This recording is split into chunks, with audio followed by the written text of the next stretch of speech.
जी। दीपा उस दिन रेस्टोरेंट में जैसे आपके साथ बात कर रही थी, वो मुझे अच्छा नहीं लगा। वैसे मैं जानता हूँ कि ये आपका पर्सनल मामला है। I don't know whether I should interfere. वैसे मैंने भी तुम्हें यही बात करने के लिए यहाँ बुलाया है। शशांक, मुझे तुम्हारी मदद की जरूरत है। Of course sir. वैसे मैं खुद सोच रहा था कि अगर मुझसे कुछ हो सकता है, तो मैं ज़रूर करूँगा। अगर कुछ हो सकता है तो वो तुम ही से हो सकता है। तुम दीपा को समझाओ, वो तुम्हारी बात सुनती है।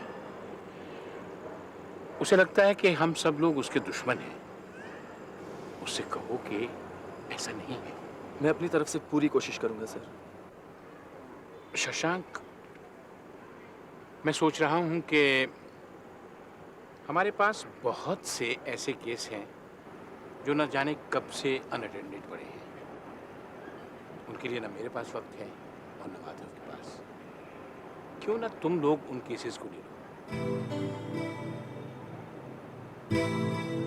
With all due respect sir, अगर आपके दिमाग में ऐसी कोई बात है, तो उसे अभी अपने दिमाग से निकाल दीजिए।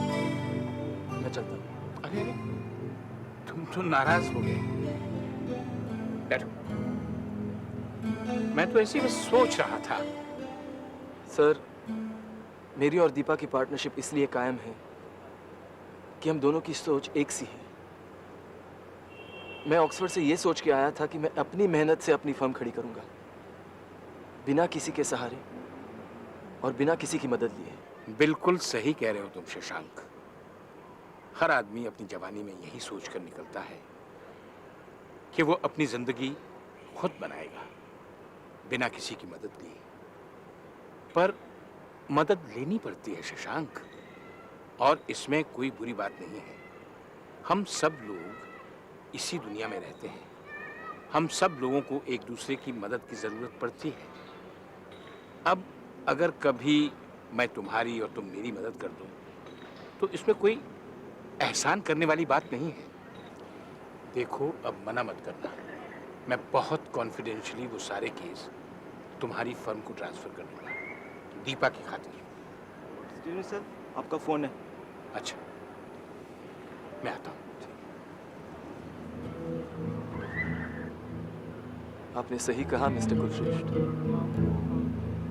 हम सब इसी दुनिया में रहते हैं, हमें एक दूसरे की मदद तो करनी ही चाहिए। गलत, बिल्कुल गलत। ये कोई तरीका नहीं है दीपा को वापस लाने का। तो मैंने कब कहा कि ये दीपा को वापस लाने का तरीका है? ये तो वैसे ही बस बात से बात निकली और मैंने शशांक को ऑफर दे दिया। और शशांक मान गया? नहीं, पहले तो उल्टा नाराज हुआ, फिर मैंने उसको समझाया तो बात उसकी समझ में आई। सच, ये शशांक बहुत ही समझदार लड़का है। मुझे भी कुछ ऐसा ही लग रहा है। यू नो एमके, किसी पर इतना जल्दी एतबार नहीं करना चाहिए। मैं कहाँ उसके नाम कोई जायदाद लिख रहा हूँ। ये केसेस तो वैसे फिजूल पड़े थे, बस तारीखें आगे बढ़ती जा रही थी। मैंने सोचा कि अगर शशांक के पास जाएंगे तो कम से कम वो इन्हें वक्त तो देगा। तो शायद जीत भी जाए। हाँ बिल्कुल। MK, please don't misunderstand me. हम दोनों शायद उस स्टेज को पार कर चुके हैं जब किसी उभरते हुए लॉयर को देखकर अपने आप इनसिक्योरिटी महसूस करें। मुझे शशांक को केस मिलने से कोई परेशानी नहीं है। All I'm trying to say is that we don't know much about him. कौन है, दीपा को कब से जानता है? हाँ, शायद तुम ठीक कह रही हो। खैर, वो भी पता चल जाएगा। तो आज आप पेश करने वाले हैं अपने ढेर सारे गवाह। देखती जाओ, आज मैं कोर्ट में तुम्हारी छुट्टी कर दूंगा। थैंक यू डॉक्टर शर्मा, आप जा सकते हैं। योर ऑनर, हॉस्पिटल स्टाफ का कहना है कि मिस्टर एंड मिसेस गुजराल ने मिसेस गुप्ता का पूरा ध्यान रखा। प्रेगनेंसी के पहले महीने से ही एक नर्स को मिसेस गुप्ता के घर में रख दिया था, और छोटी से छोटी जरूरत पड़ने पर भी मिस्टर गुप्ता मिस्टर गुजराल के यहां आ जाया करते थे, और सब लोग जानते थे कि यह बच्चा मिस्टर एंड मिसेस गुजराल का ही है। फिर समझ में नहीं आता कि ये केस, ये दावा क्यों? आखिर किस हक से मिस्टर एंड मिसेस गुप्ता बच्चे की मांग कर रहे हैं? क्या रिश्ता है इन लोगों का इस बच्चे से? इनका इस बच्चे के साथ खून का रिश्ता है योर ऑनर। इनका इस बच्चे के साथ दर्द का रिश्ता है। 9 महीनों तक सरिता ने अपनी खुराक, अपना खून, यहाँ तक कि अपनी सांसें इस बच्चे के साथ बांटी हैं। मिस्टर एंड मिसेस गुजराल का जो बीज सरिता के कोख में बोया गया था, वो उसके जिस्म का हिस्सा बन चुका है। It's a part of a body. अगर अचानक उससे कहा जाए कि अब ये बच्चा उनका नहीं है। अचानक नहीं कहा जा रहा योर ऑनर। मिसेस गुप्ता हमेशा से जानती थी कि ये बच्चा उनका नहीं है। ये एक सौदा है जो उन्होंने अपनी मर्जी से किया है। सौदे में सिर्फ बिकने वाला ही नहीं योर ऑनर, दाम लगाने वाला भी कसूरवार होता है। तब नहीं जब बिकने वाला अपनी मर्जी से, अपनी खुशी से बिका। What do you mean अपने खुशी से बिका हो? यानी कि अगर कोई मजबूर खुशी से बिकना चाहे तो क्या आप उसकी खाल खरीद लेंगे? उसका दिल और दिमाग खरीद लेंगे? योर ऑनर, आदमी मजबूरी में क्या क्या नहीं करता है, वरना किसी शौक होता है अपनी कोख को यूं किराए पर देने का। पर मजबूर सिर्फ बिकने वाला ही नहीं होता, कभी कभी मजबूर खरीदने वाला भी होता है। योर ऑनर, ये 2 लोग जिनके आलीशान मकान में इन दोनों के अलावा कोई तीसरा नहीं है, ये 2 लोग जो उस तीसरे की चाह में पिछले 6 साल से न जाने कहां कहां भटके हैं, ये 2 लोग जिन्होंने अपनी हर उम्मीद को अपनी आंखों के सामने मिटते हुए देखा है, ये 2 लोग जब पहली बार इस औरत से मिले और इसने इन्हें उम्मीद दिलाई कि ये इनके लिए वो काम कर सकती है जो इनकी पिछले 6 साल की दुआएं नहीं कर पाई, तो इन्होंने इसको भगवान मान लिया। 9 महीने तक इन लोगों ने इस औरत की पूजा की है। पूजा नहीं की योर ऑनर, बलि के लिए बकरा तैयार किया। 9 महीने तक इसे खूब खिलाया पिलाया, इसका पूरा ख्याल रखा। इसके अंदर एक नई जान फूकी और फिर एक ही झटके में वो जान निकाल भी ली। परीक्षा तो मिसेस गुप्ता ने दी है योर ऑनर, ममता की परीक्षा। योर ऑनर, अगर मिसेस गुप्ता ने 9 महीने तक अपनी ममता की परीक्षा दी है तो वो इस परीक्षा में अकेली नहीं थी। कहीं दूर कोने में बैठे हुए 2 लोग और भी थे जो मिसेस गुप्ता की कोख में अपने सपने को साकार होते हुए पनपते देखकर मन ही मन झूम रहे थे, उसकी सेहत के लिए दुआएं मांग रहे थे। मिसेस गुप्ता के लिए यह सपना सिर्फ 9 महीने पुराना है, लेकिन उन 2 लोगों के लिए यह सपना 6 साल पुराना है योर ऑनर। यह सपना जो कई बार उनकी आंखों के सामने पहुंचता पहुंचता रास्ते में ही कहीं टूट गया, लेकिन आज योर ऑनर यह सपना उन्हें अपनी आंखों के सामने साकार होता हुआ नजर आ रहा है। आज ये अपने इस सपने को टूटने नहीं देना चाहते योर ऑनर, नहीं टूटने देना चाहते। योर ऑनर, जब ये बच्चा बड़ा होगा क्या इस बात को बर्दाश्त कर पाएगा कि इसके रगों में किसी और का खून है? क्या मिसेस गुजराल को अपनी मां कबूल कर पाएगा जब उसे पता चलेगा कि इन्होंने इसे जन्म ही नहीं दिया, इसे दूध भी नहीं पिलाया? योर ऑनर, सिर्फ इसलिए कि एक कॉन्ट्रैक्ट बना था और इन्होंने कुछ पैसे एडवांस में लिए थे, इनसे ये बच्चा नहीं छीना जा सकता। ठीक है मिस अनीस, अगर हम इस केस को सिर्फ ब्रीच ऑफ कॉन्ट्रैक्ट ना भी माने तो भी हमें एक फैसला तो लेना ही है, और वो ये कि बच्चे के लिए क्या अच्छा है। अदालत ये चाहेगी कि बच्चा उन माँ बाप के पास रहे जो उसका पूरी तरह से ख्याल रख सकते हैं। योर ऑनर, मेरे क्लाइंट्स बहुत रईस तो नहीं हैं, लेकिन एक बच्चे को अच्छी परवरिश तो दे सकते हैं। यही नहीं, मेरे क्लाइंट्स एडवांस में ली पाई पाई लौटाने के लिए तैयार हैं। लेकिन मिस अनीस, सिर्फ एडवांस लौटा देना ही काफी नहीं होगा। उन्हें अदालत को यकीन दिलाना होगा कि वो बच्चे की अच्छे तरीके से परवरिश कर सकते हैं। Yes your honour. We will resume after lunch. What? MK साहब अपने क्लाइंट्स पास ऑन कर रहे हैं? वेल, करने की सोच तो रहे हैं। इस शशांक के खेल को मैं पूरी तरह से समझ गया हूं प्रभाकर। इसने एमके साहब को एक ही मुलाकात में ऐसी पट्टी पढ़ा दी है कि मैं क्या बताऊं। एमके साहब बहुत इंप्रेस्ड हैं शशांक से। कुछ ज्यादा ही। उनकी नजर में तो वो एक आदर्शवादी, उसूलों का पक्का इंसान है। यानी पहले बेटी फिर बाप। कुछ भी बोल यार, ये शशांक है बहुत शातिर खिलाड़ी। बकवास। इसे ट्रैप करना है प्रभाकर। शशांक अग्निहोत्री को ट्रैप करना है किसी भी हालत में। देख भैया, सिचुएशन ऐसी है कि आज न दीपा शशांक के खिलाफ कुछ सुनेगी और ना एमके साहब। इसलिए अब जोश की नहीं, होश की जरूरत है। मतलब? ये केसेस कब से ट्रांसफर हो रहे हैं? आजकल एमके साहब उस सरगसी केस में बिजी है। इरादा है फ्री होते ही शशांक को रेकमेंड करना शुरू कर देंगे। वैसे ये बात अगर दीपा को पता चले तो बहुत ज्यादा खुश नहीं होगी, बल्कि शायद शशांक से नाराज होगी। You're right.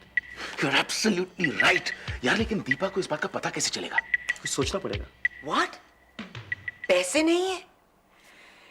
देखिए गुप्ता साहब, आप लोगों ने कॉन्ट्रैक्ट तो तोड़ा ही है।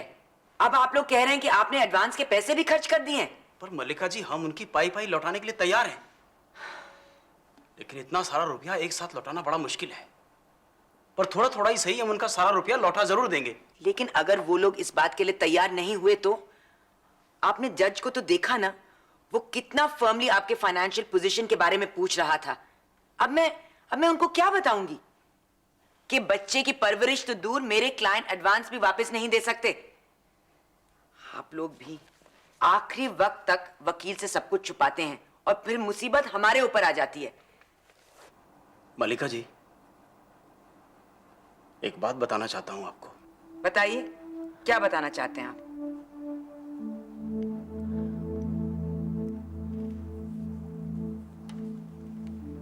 एक ऐसी बात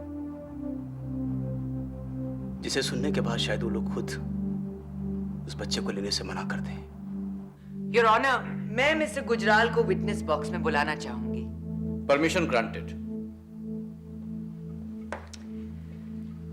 मिस्टर गुजराल, आपने कहा है कि आपकी अपनी संतान न होने के कारण आपने ये तरीका अपनाया। I mean, you opted for a surrogate mother.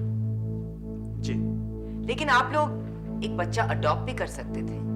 जी हाँ, कर सकते थे, लेकिन हम लोग चाहते थे कि बच्चा हमारा अपना हो। अपने बच्चे का मतलब? I mean, बच्चे में मेरे और रजदा के दोनों के गुण मौजूद हों। और क्या आपको यकीन है कि इस बच्चे में आप दोनों के गुण मौजूद हैं? वेल, जेनेटिकली बच्चा हमारा है तो जाहिर है कि बच्चा हमारे जैसा ही होगा। नहीं मिस्टर गुजराल, ये बच्चा आपके जैसा बिल्कुल नहीं है। ये बच्चा नॉर्मल नहीं है।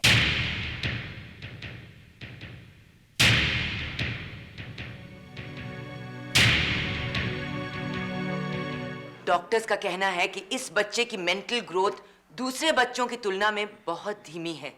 हाँ, है ये आप ही का बच्चा। तो कहिए, क्या आप अभी भी इस बच्चे को अपनाना चाहेंगे? तो ये है बच्चे के लिए आपकी मोहब्बत, जिसने 1 मिनट में आपकी नजरें झुका दी। ये है आपकी 6 साल की तपस्या, जिसे एक छोटी सी सच्चाई ने तोड़ दिया। कहिए मिस्टर गुजराल, क्या आप केस लड़ना नहीं चाहते? क्या आपको बच्चा नहीं चाहिए? ये बच्चा हमारा है योर ऑनर, हमारा। हमें ये बच्चा चाहिए। आपको जो कुछ भी कहना है यह आकर कहिए।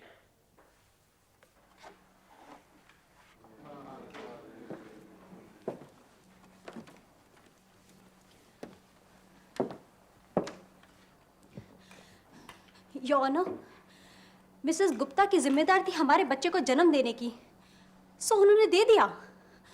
अब बच्चा हैंडीकैप्ड है या जैसा भी है, बच्चा हमारा है। और फिर शर्तें तो इंसान के सामने रखी जा सकती हैं, भगवान के सामने नहीं।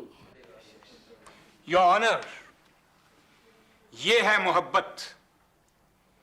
इस मां ने चाहे इस बच्चे को जन्म नहीं दिया, उस बच्चे को अपनी कोख में 9 महीने तक बढ़ते हुए महसूस नहीं किया, लेकिन इसके दिल में भी उस बच्चे के लिए उतनी ही तड़प है जितनी कि उस मां के दिल में जिसने उसे पैदा किया है।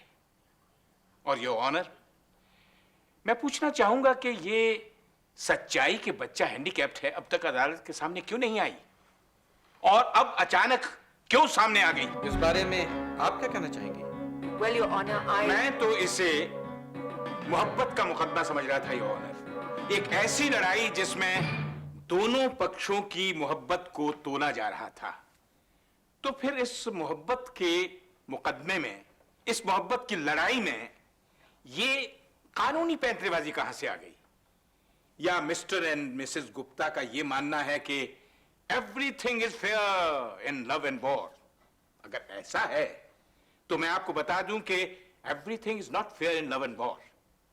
मोहब्बत देने का नाम होता है, लेने का नहीं। जो लोग मोहब्बत में सौदाबाजी करते हैं वो दरअसल अपने आप से, अपने अहम से, अपनी जीत से मोहब्बत करते हैं। क्या आप लोग भी उन्हीं में से हैं?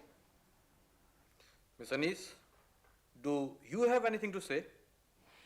योर ऑनर, मिस्टर कुलश्रेष्ठ बिल्कुल ठीक बोल रहे हैं। ये मुकदमा मोहब्बत का ही है और मोहब्बत में सौदेबाजी नहीं होती।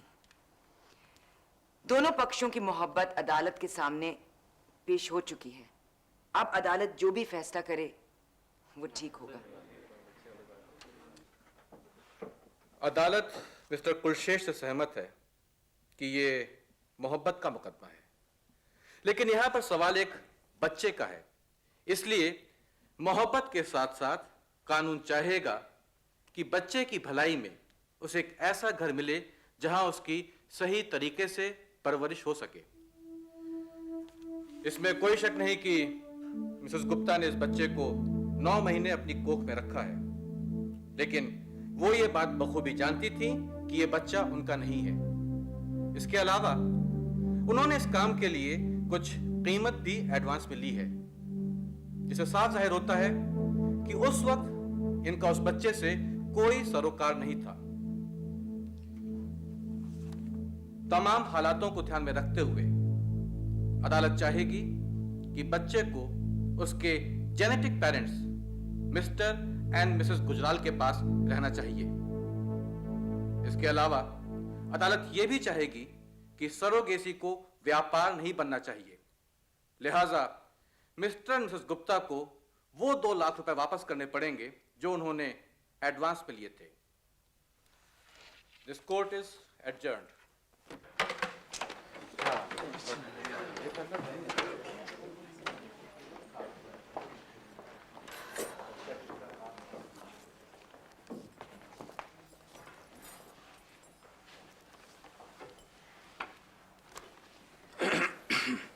मुबारक हो एमके। Thank you. आज आपने मुझे सिर्फ एक केस नहीं हराया, आपने मुझे मोहब्बत की परिभाषा समझाई है, मोहब्बत का असली मतलब समझाया है। नहीं मलिका, वकालत में हम लोग कई बार इतने डूब जाते हैं कि गलत और सही में फर्क ही नहीं कर पाते, वरना मोहब्बत की परिभाषा तो हमेशा तुमने मुझे समझाई है। मुझे खुशी है कि आप ये केस जीते हैं। और मुझे दुख है इस बात का कि तुम ये केस हार गई। क्यों? पता नहीं। चले